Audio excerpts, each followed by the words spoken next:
Hi hello my dear viewers, ನಾನು ನಿಮ್ಮ A1 resource for educate ಚಾನಲ್ನ ವತಿಯಿಂದ ನಿಮಗೆಲ್ಲ ಆತ್ಮೀಯವಾದಂಥ ಒಂದು ಸ್ವಾಗತವನ್ನು ಕೋರ್ತಾ, ಸ್ನೇಹಿತರೆ ಈ ಒಂದು ತರಗತಿಯಲ್ಲಿ ಯಾವ್ಯಾವ ರೀತಿಯಾದಂತಹ ಕ್ವಶನ್ಸ್ಗಳನ್ನು ನಾನು ಫಾರ್ಮ್ ಮಾಡಿದ್ದೀನಿ ಅನ್ನೋದನ್ನು ನಿಮಗೆ ಈ ಒಂದು ವಿಡಿಯೋದ ಮೂಲಕ ತೋರಿಸ್ತಾ ಹೋಗ್ತೇನೆ.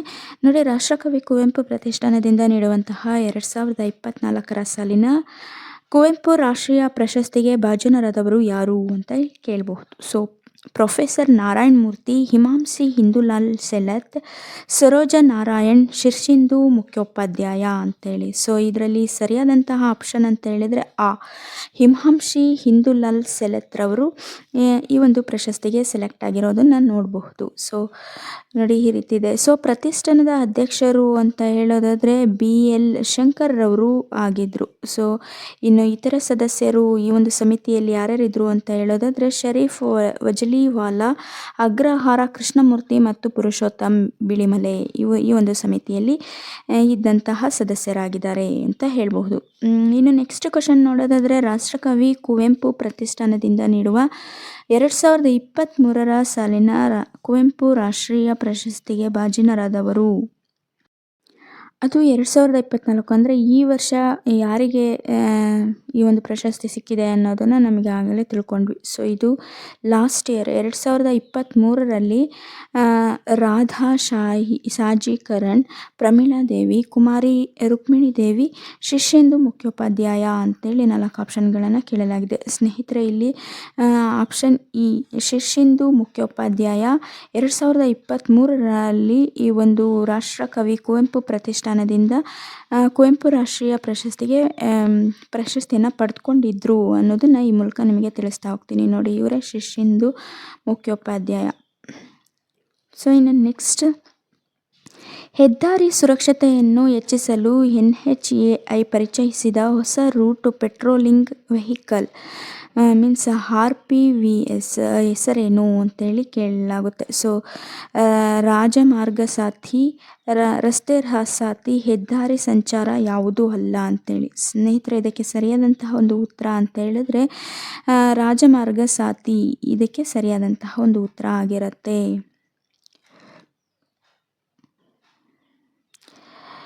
ಇನ್ನು ನೆಕ್ಸ್ಟ್ ಕ್ವಶನ್ ಹೇಗಿದೆ, ವಿಮರ್ಶಕ KV ನಾರಾಯಣರವರ ಯಾವ ಕೃತಿಗೆ ಇತ್ತೀಚೆಗೆ ಕೇಂದ್ರ ಸಾಹಿತ್ಯ ಅಕಾಡೆಮಿ ಪ್ರಶಸ್ತಿ ದೊರೆತಿದೆ ಅಂತ ಕೇಳಬಹುದು. ಸೊ ಅವರ ಒಂದು ಕೃತಿ ಹೆಸರುಗಳು ಹೀಗಿದೆ, ಯಾವ್ಯಾವುದು ಅಂತೇಳಿ ಅಂದರೆ ಈ ಒಂದು ಆಪ್ಷನ್ಗಳಲ್ಲಿ ಅವರ ಒಂದು ಕೃತಿ ಇದೆ. ಸೊ ಅದನ್ನು ನಾವೀಗ ಆಯ್ಕೆ ಮಾಡಬೇಕು.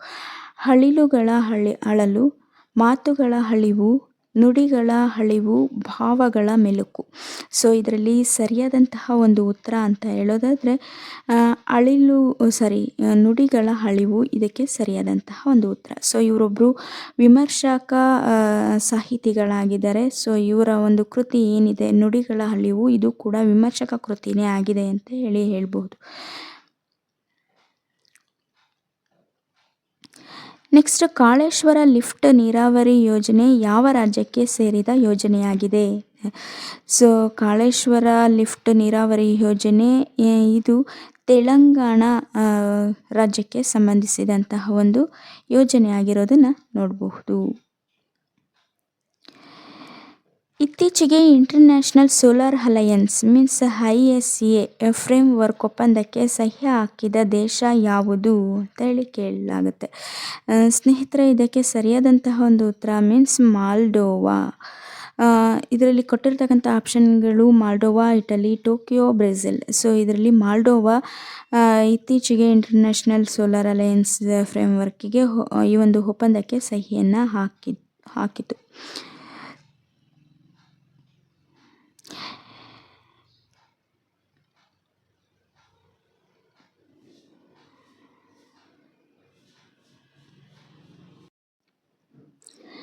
ಇನ್ನು ಸುದ್ದಿಯಲ್ಲಿರುವ ಗಣಿತ ಗಣಕ ಕಾರ್ಯಕ್ರಮ ಯಾವುದರ ಸಹಯೋಗದಲ್ಲಿ ಅಭಿವೃದ್ಧಿಪಡಿಸಲಾಗಿದೆ ಅಂತ ಕೇಳಲಾಗಿದೆ. ಸೊ ಜೈಪಾಲ್ ಸಂಸ್ಥೆಯ ಸಹಯೋಗದಲ್ಲಿ, TITAL ಸಂಸ್ಥೆಯ ಸಹಯೋಗದಲ್ಲಿ, ESAT ಸಂಸ್ಥೆಯ ಸಹಯೋಗದಲ್ಲಿ ಯಾವುದೂ ಅಲ್ಲ ಅಂತೇಳಿ. ಸ್ನೇಹಿತರೆ, ಇದು ಇತ್ತೀಚೆಗೆ ಮಾಡಿದಂತಹ ಒಂದು ಕಾರ್ಯಕ್ರಮ ಆಗಿರುತ್ತೆ. ಸೊ ಗಣಿತ ಗಣಕ ಅಂತ ಹೇಳಿ ಈ ಒಂದು ಕಾರ್ಯಕ್ರಮವನ್ನು 6 ಮತ್ತು 7ನೇ ತರಗತಿಯ ಮಕ್ಕಳಿಗೆ ಮಾಡಿರ್ತಕ್ಕಂತಹ ಒಂದು ಕಾರ್ಯಕ್ರಮ ಇದಾಗಿರುತ್ತೆ. ಸೊ ಇದು ಜೈಪಾಲ್ ಸಂಸ್ಥೆಯ ಸಹಯೋಗದಲ್ಲಿ ಮಾಡಿರ್ತಕ್ಕಂತಹದ್ದಾಗಿರುತ್ತೆ ಅಂತ ಹೇಳ್ಬಹುದು.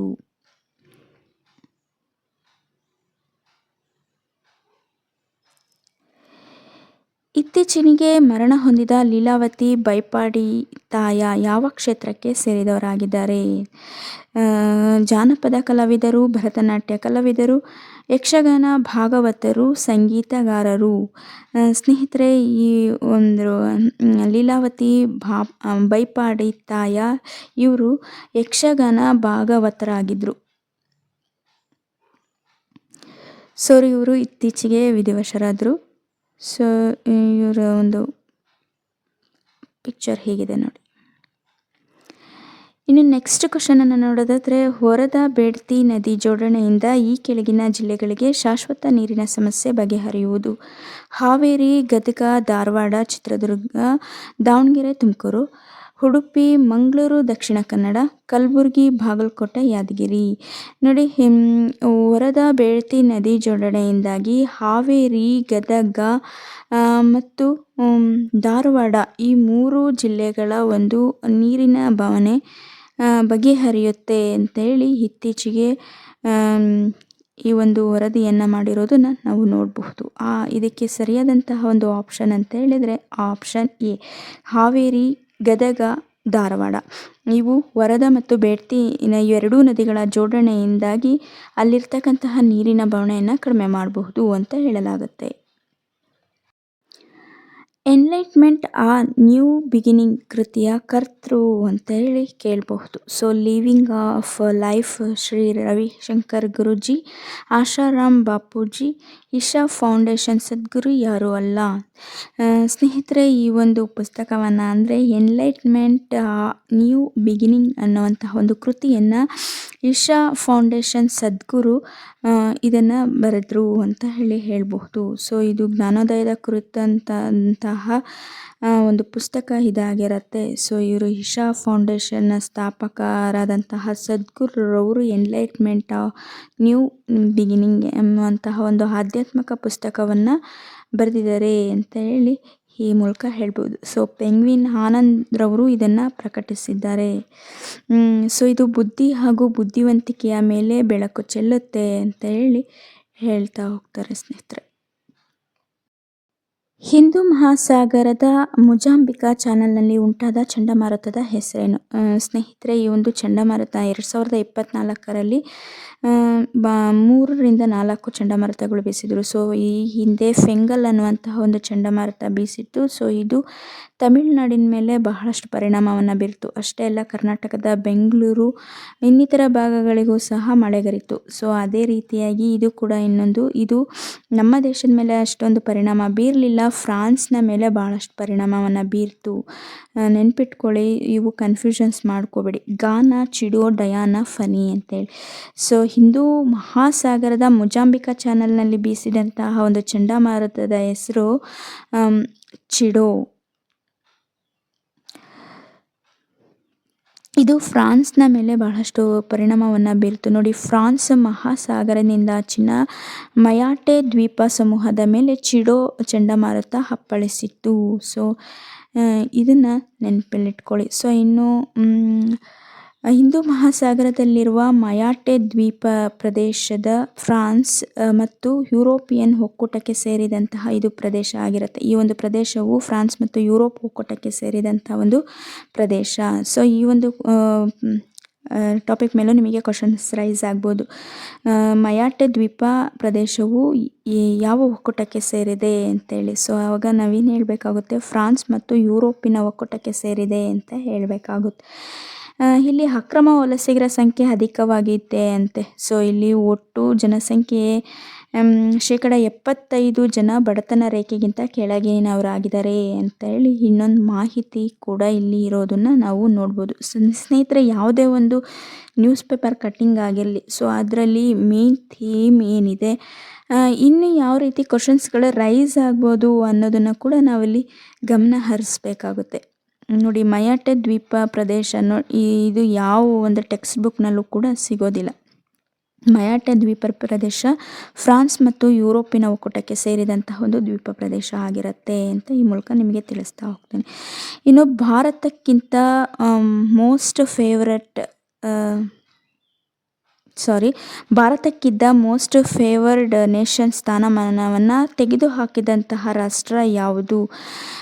France, Russia, Switzerland, Korea. ನೋಡಿ ಸ್ನೇಹಿತರೆ, ಇಲ್ಲಿ ಸ್ವಿಟ್ಜರ್ಲ್ಯಾಂಡ್ ಇದಕ್ಕೆ ಸರಿಯಾದಂತಹ ಒಂದು ಉತ್ತರ. ಇತ್ತೀಚೆಗೆ ಭಾರತಕ್ಕೆ ಅದು ಮೋಸ್ಟ್ ಫೇವರ್ಡ್ ನೇಷನ್ ಸ್ಥಾನಮಾನವನ್ನು ಕೊಟ್ಟಿತ್ತು, ಬಟ್ ಒಂದು ಸ್ಥಾನಮಾನವನ್ನು ಇತ್ತೀಚೆಗೆ ತೆಗೆದುಹಾಕಿದೆ ನೋಡಿ. ಭಾರತಕ್ಕೆ ನೀಡಿದಂತಹ ಅತ್ಯಂತ ಮೆಚ್ಚಿನ ರಾಷ್ಟ್ರ ಮೋಸ್ಟ್ ಫೇವರ್ಡ್ ನೇಷನ್ ಏನು MFN ಸ್ಥಾನಮಾನವನ್ನು ಸ್ವಿಟ್ಜರ್ಲ್ಯಾಂಡ್ ರದ್ದುಪಡಿಸಿದೆ. ಭಾರತ ಮತ್ತು ಸ್ವಿಟ್ಜರ್ಲ್ಯಾಂಡ್ ನಡುವಿನ double taxation avoidance agreement means ದಟ್ಟಾ. ಸೊ ನಲ್ಲಿನ ಪರಮಾಪ್ತ ರಾಷ್ಟ್ರ ಸ್ಥಾನಮಾನ ಮೋಸ್ಟ್ ಫೇವರ್ಡ್ ನೇಷನ್ MEFN ಅನ್ನು ಸ್ವಿಟ್ಜರ್ಲ್ಯಾಂಡ್ ಸರ್ಕಾರ ಅಮಾನತುಗೊಳಿಸಿದೆ. ಇದು ಭಾರತದಲ್ಲಿನ ಸ್ವಿಸ್ ಹೂಡಿಕೆಗಳ ಮೇಲೆ ಪರಿಣಾಮ ಬೀರಬಹುದು ಮತ್ತು ಸ್ವಿಟ್ಜರ್ಲ್ಯಾಂಡಿನಲ್ಲಿ ಕಾರ್ಯನಿರ್ವಹಿಸ್ತಾ ಇರತಕ್ಕಂತಹ ಭಾರತೀಯ ಕಂಪನಿಗಳ ಮೇಲೆ ಹೆಚ್ಚಿನ ತೆರಿಗೆಗೆ ಕಾರಣವಾಗುತ್ತೆ ಅಂತೇಳಿ ಈ ಮೂಲಕ ಹೇಳ್ಬೋದಾಗಿರುತ್ತೆ ಸ್ನೇಹಿತರೆ. ಅಷ್ಟೇ ಅಲ್ಲ, ಇನ್ನು ಮುಂದೆ ಸ್ವಿಟ್ಜರ್ಲ್ಯಾಂಡ್ ಆ ದೇಶದಲ್ಲಿ ಭಾರತೀಯ ಸಂಸ್ಥೆಗಳು ಗಳಿಸುವಂತಹ ಲಾಭಾಂಶ ಏನಿದೆ ಆ ಒಂದು ಲಾಭಾಂಶದ ಮೇಲೆ 2025 ಜನವರಿ 1ರಿಂದ 10% ತೆರಿಗೆಯನ್ನು ವಿಧಿಸುತ್ತೆ ಅಂತಲೂ ಕೂಡ ಹೇಳ್ಬಹುದಾಗಿದೆ. ಅಷ್ಟೇ ಅಲ್ಲ, ನೋಡಿ ಇಲ್ಲೇ ಕೊಟ್ಟಿದ್ದಾರೆ. ಸೊ ಏನು ಅಂತ ಹೇಳಿದ್ರೆ 2025ರಿಂದ ಭಾರತೀಯ ಕಂಪನಿಗಳು ತೆರಿಗೆಯನ್ನು ಪಾವತಿಸಬೇಕಾಗುತ್ತೆ. ಅಂದರೆ ಆದಾಯದ ಮೇಲಿನ ದುಪ್ಪಟ್ಟು ತೆರಿಗೆಯನ್ನು ತಪ್ಪಿಸುವ ಉದ್ದೇಶದಿಂದ ಭಾರತ ಮತ್ತು ಸ್ವಿಟ್ಜರ್ಲ್ಯಾಂಡ್ ಮಧ್ಯೆ MFN ಒಪ್ಪಂದ ಏರ್ಪಟ್ಟಿತ್ತು. ನೋಡಿ, ಇದು ಕೂಡ ಕ್ವಶನ್ ರೈಸ್ ಆಗ್ಬೋದು. MNF ಒಪ್ಪಂದದ ಮುಖ್ಯ ಉದ್ದೇಶ ಅಂತ ಹೇಳಿ ಕೇಳಬಹುದು. ಸೊ ದುಪ್ಪಟ್ಟು ತೆರಿಗೆಯನ್ನು ತಪ್ಪಿಸುವ ಉದ್ದೇಶದಿಂದ ಈ ಒಂದು ಒಪ್ಪಂದವನ್ನು ಈ ಎರಡೂ ರಾಷ್ಟ್ರಗಳು ಸ್ವಿಟ್ಜರ್ಲ್ಯಾಂಡ್ ಮತ್ತು ಭಾರತ ಮಾಡಿಕೊಂಡಿದ್ವು. 2023ರ ಅಕ್ಟೋಬರ್ನಲ್ಲಿ ಭಾರತದ ಸುಪ್ರೀಂ ಕೋರ್ಟ್ ನೀಡಿದ ಆದೇಶದ ಬಳಿಕ ಈ ಕ್ರಮವನ್ನು ಕೈಗೊಳ್ಳಲಾಗಿದೆ ಅಂತ ಹೇಳಬಹುದಾಗಿರುತ್ತೆ ಸ್ನೇಹಿತರೆ.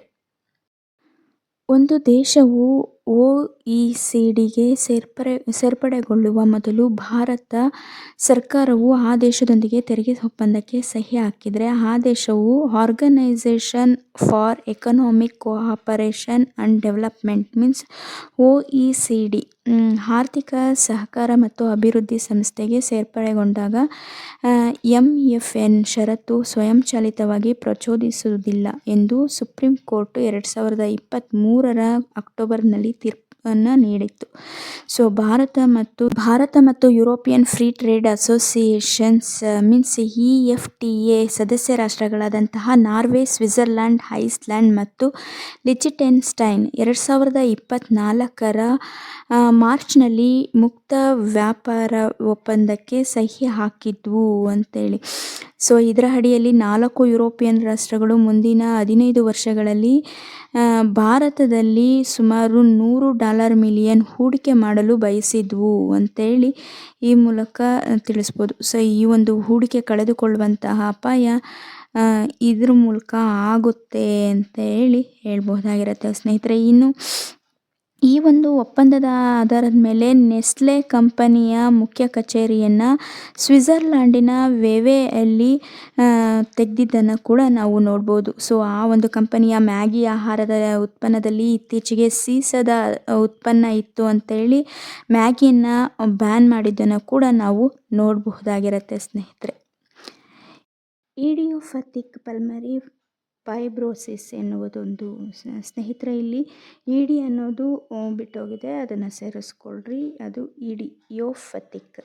ಇಡಿಯೋಪಥಿಕ್ ಪಲ್ಮನರಿ ಫೈಬ್ರೋಸಿಸ್ ಎನ್ನುವುದೊಂದು ಶ್ವಾಸಕೋಶದ ಕಾಯಿಲೆ, ಮೆದುಳಿನ ಕಾಯಿಲೆ, ಗಂಟಲಿನ ಕಾಯಿಲೆ, ಚರ್ಮದ ಕಾಯಿಲೆ ಅಂತೇಳಿ ಕೇಳಲಾಗಿದೆ. ಸೊ ಇದು ಒಂದು ಶ್ವಾಸಕೋಶದ ಕಾಯಿಲೆಯಾಗಿದೆ. ಸೊ ಇತ್ತೀಚೆಗೆ ಏನು ತಬಲಾ ಮಾಂತ್ರಿಕ ಅಂತ ಅನ್ನಿಸ್ಕೊಂಡಿರ್ತಕ್ಕಂಥ ಜಾಕೀರ್ ಹುಸೇನ್ ರವರು ಈ ಒಂದು ರೋಗದಿಂದಲೇ ಮರಣ ಹೊಂದಿದ್ದು ಅಂತೇಳಿ ಹೇಳಬಹುದು. ನೋಡಿ ಇಲ್ಲಿದೆ. ಸೊ ಇದು ಇಡಿ ಇಡಿಯೋಪಥಿಕ್ ಪಲ್ಮನರಿ ಫೈಬ್ರೋಸಿಸ್ ಎನ್ನುವಂಥದ್ದೊಂದು ಶ್ವಾಸಕೋಶಕ್ಕೆ ಸಂಬಂಧಿಸಿದಂತಹ ಒಂದು ಕಾಯಿಲೆ ಆಗಿದೆ ಅಂತೇಳಿ ಈ ಮೂಲಕ ಹೇಳ್ಬೋದು. ಉಲ್ಲಾಸ ಕೇಂದ್ರ ಸರ್ಕಾರ ಯೋಜನೆಯ ಮುಖ್ಯ ಉದ್ದೇಶ 2030 ಒಳಗಾಗಿ ಎಲ್ಲ ಭಾರತೀಯರನ್ನ ಸಾಕ್ಷರರನ್ನಾಗಿ ಮಾಡೋದು, 2030 ಒಳಗಾಗಿ ಎಲ್ಲ ಭಾರತೀಯರನ್ನು ಶ್ರೀಮಂತರನ್ನಾಗಿ ಮಾಡೋದು, 2030 ಒಳಗಾಗಿ ಎಲ್ಲ ಭಾರತೀಯರಿಗೂ ಮನೆ ನಿರ್ಮಿಸಿಕೊಡೋದು, 2030 ಒಳಗಾಗಿ ಎಲ್ಲ ಭಾರತೀಯರಿಗೂ ಕೆಲಸ ಕೊಡಿಸೋದು. ಸ್ನೇಹಿತರೆ, ಇದಕ್ಕೆ ಸರಿಯಾದಂತಹ ಒಂದು ಉತ್ತರ ಅಂತ ಹೇಳಿದರೆ 2030 ಒಳಗಾಗಿ ಎಲ್ಲ ಭಾರತೀಯರನ್ನ ಸಾಕ್ಷರರನ್ನಾಗಿ ಮಾಡೋದು. ಇದು ಕೇಂದ್ರ ಸರ್ಕಾರದ ಒಂದು ಯೋಜನೆಯಾಗಿರುತ್ತೆ. ಇದು ಶಾಲಾ ಶಿಕ್ಷಣ ಮತ್ತು ಸಾಕ್ಷರತಾ ಇಲಾಖೆ ಯೋಜನೆಯಾದಂತಹ ಉಲ್ಲಾಸ್ ಪೋರ್ಟಲ್ನಲ್ಲಿ ಇದುವರೆಗೂ 1.65 ಕೋಟಿ ಮಂದಿ ಸಾಕ್ಷರತಾ ಕಾರ್ಯಕ್ರಮಕ್ಕೆ ನೋಂದಾಯಿಸಿಕೊಂಡಿದ್ದಾರೆ. ಇದರಲ್ಲಿ ಕರ್ನಾಟಕದಲ್ಲಿ ಸುಮಾರು 3,33,553 ಜನ ಸಾಕ್ಷರರಾಗಿರೋದನ್ನು ನಾವು ನೋಡಬಹುದು. ಇನ್ನು 22,650 ಜನ ಕಲಿಸುತ್ತಿದ್ದಾರೆ. ಈ ಒಂದು ಪೋರ್ಟಲ್ನಲ್ಲಿ ಇರ್ತಕ್ಕಂತಹ ಒಂದು ಶಿಕ್ಷಕರ ಸಂಖ್ಯೆ ಎಷ್ಟು ಅಂತ ಹೇಳಿದರೆ 22,650 ಜನ ಇದರಲ್ಲಿ ಇರೋದನ್ನು ನಾವು ನೋಡಬಹುದು. ಇನ್ನು ಸರ್ಕಾರವು 2030 ಒಳಗಾಗಿ ಎಲ್ಲ ಪ್ರಜೆಗಳನ್ನು ಸಾಕ್ಷರರನ್ನಾಗಿ ಮಾಡುವಂತಹ ಒಂದು ಉದ್ದೇಶದಿಂದ ಉಲ್ಲಾಸ್ ಅನ್ನುವಂತಹ ನವಭಾರತ್ ಸಾಕ್ಷರತಾ ಕಾರ್ಯಕ್ರಮದ ಅಡಿಯಲ್ಲಿ ಉಲ್ಲಾಸ್ ಪೋರ್ಟಲ್ನ ಮೂಲಕ ನೋಂದಣಿಗೆ ಅವಕಾಶವನ್ನು ನೀಡಲಾಗಿದೆ ಅಂತೇಳಿ ಈ ಮೂಲಕ ಹೇಳ್ಬೋದಾಗಿರುತ್ತೆ ಸ್ನೇಹಿತರೆ. ಈ ಒಂದು ಪ್ರೋಗ್ರಾಂನಲ್ಲಿ ಮಧ್ಯಪ್ರದೇಶದಲ್ಲಿರ್ತಕ್ಕಂತಹ ಜನನೇ ಅತ್ಯಂತ ಹೆಚ್ಚಿನದಾಗಿ ನೋಂದಾಯಿಸಿಕೊಂಡಿರೋದನ್ನು ನಾವು ನೋಡಬಹುದಾಗಿರುತ್ತೆ ಸ್ನೇಹಿತರೆ. ನೋಡಿ, ಇನ್ನೊಮ್ಮೆ ಹೇಳ್ತೀನಿ, ಉಲ್ಲಾಸ್ ನವಭಾರತ ಸಾಕ್ಷರತಾ ಕಾರ್ಯಕ್ರಮದ ಅಡಿಯಲ್ಲಿ ಈ ಒಂದು ಪೋರ್ಟಲ್ನಲ್ಲಿ ನೋಂದಣಿಯನ್ನು ಮಾಡ್ಕೋಬಹುದಾಗಿರುತ್ತೆ. ಇನ್ನು ಸುಧಾಮೂರ್ತಿ ಅವರ ಪುಸ್ತಕ ಮಕ್ಕಳಿಗಾಗಿ ನನ್ನ ನೆಚ್ಚಿನ ಕಥೆಗಳು ಅನ್ನುವಂತಹ ಒಂದು ಪುಸ್ತಕವನ್ನು ಇತ್ತೀಚೆಗಷ್ಟೇ ಬಿಡುಗಡೆ ಮಾಡಿದರು. ಸೊ ಈ ಒಂದು ಪುಸ್ತಕವನ್ನು ಸಂಸ್ಕೃತಕ್ಕೆ ಭಾಷಾಂತರಿಸಿದವರು ಯಾರು ಅಂತ ಕೇಳಬಹುದು. ನೋಡಿ, ನಾಗರತ್ನ ಹೆಗ್ಡೆ, ಕೆ.ವಿ. ನಾರಾಯಣ್, ಕೆ. ಜಾಹ್ನವಿ, ಆ ಮತ್ತು ಈ ಅಂತೇಳಿ ಆಪ್ಷನ್ಗಳನ್ನು ತೆಗೆದುಕೊಳ್ಳಲಾಗಿದೆ. ಸೊ ನಾಗರತ್ನ ಹೆಗ್ಡೆ ಇದಕ್ಕೆ ಸರಿಯಾದಂತಹ ಒಂದು ಉತ್ತರ. ನಾಗರತ್ನ ಹೆಗ್ಡೆರವರು ಸುಧಾಮೂರ್ತಿರವರ ಒಂದು ಮಕ್ಕಳಿಗಾಗಿ ನನ್ನ ನೆಚ್ಚಿನ ಕಥೆಗಳು ಅನ್ನುವಂಥ ಒಂದು ಪುಸ್ತಕವನ್ನು ಸಂಸ್ಕೃತಕ್ಕೆ ಭಾಷಾಂತರಿಸಿದ್ದಾರೆ. ಸ್ನೇಹಿತರೆ, ಇದುವರೆಗೂ ಈ ಒಂದು ವಿಡಿಯೋವನ್ನು ನೋಡಿದ್ರಿ. ಸೊ ಈ ಒಂದು ವಿಡಿಯೋ ನಿಮಗೆ ಇಷ್ಟ ಆಗಿತ್ತು ಅಂತ ಹೇಳಿದರೆ ಲೈಕ್ ಮಾಡಿ, ಶೇರ್ ಮಾಡಿ, ಕಮೆಂಟ್ ಮಾಡಿ ಹಾಗೂ ಸಬ್ಸ್ಕ್ರೈಬ್ ಆಗೋದನ್ನು ಮರಿಬೇಡಿ. ಸೊ ಅಷ್ಟೇ ಅಲ್ಲ, ಪ್ರಚಲಿತ ವಿದ್ಯಮಾನಗಳಿಗೆ ಸಂಬಂಧಿಸಿದಂತೆ ಬಹಳಷ್ಟು ವಿಷಯಗಳು A1 resource for educate channel ಅನ್ನುವಂತಹ ಒಂದು ಟೆಲಿಗ್ರಾಮ್ ಚಾನಲ್ನಲ್ಲಿ ಉಚಿತವಾಗಿ ಬಿತ್ತರ ಆಗ್ತಾ ಇದೆ. ಸೊ ನಾನು ನನ್ನ ಡಿಸ್ಕ್ರಿಪ್ಷನ್ ಬಾಕ್ಸ್ನಲ್ಲಿ ಆ ಒಂದು ಚಾನಲ್ನ ಅಡ್ರೆಸ್ಸನ್ನು ಶೇರ್ ಮಾಡಿರ್ತೀನಿ. ನೀವಲ್ಲಿ ವಿಸಿಟ್ ನೀಡೋದ್ರ ಮೂಲಕವಾಗಿ ಉಚಿತವಾಗಿ ಸಬ್ಸ್ಕ್ರಿಪ್ಷನನ್ನು ಪಡ್ಕೊಳ್ಬಹುದು ಅಂತ ಹೇಳ್ತಾ, ಎಲ್ಲ ಸ್ಪರ್ಧಾತ್ಮಕ ಮಾಹಿತಿಗಳು ಅಂದರೆ ಎಲ್ಲ ಸ್ಪರ್ಧಾತ್ಮಕ ಪರೀಕ್ಷೆಗೆ ಸಂಬಂಧಿಸಿದಂತಹ ಮಾಹಿತಿಗಳು ಮತ್ತು ಪ್ರಚಲಿತ ವಿದ್ಯಮಾನಗಳು ಮತ್ತು ಪರ್ಟಿಕ್ಯುಲರ್ ಮೀನ್ಸ್ ಸೋಷಿಯಲ್ ಸೈನ್ಸ್ ಮತ್ತು ಮ್ಯಾಥ್ಸ್ ಇನ್ನಿತರ ಎಲ್ಲ ವಿಚಾರಗಳಿಗೂ ಸಂಬಂಧಿಸಿದಂತೆ ಉತ್ತಮವಾದಂತಹ ಮಾಹಿತಿಗಳು ಆ ಒಂದು ಚಾನಲ್ನಲ್ಲಿ ನಿಮಗೆ ಲಭ್ಯ ಆಗುತ್ತೆ. ಸೊ ಸಬ್ಸ್ಕ್ರೈಬ್ ಆಗೋದನ್ನು ಮರಿಬೇಡಿ. Thanks for watching.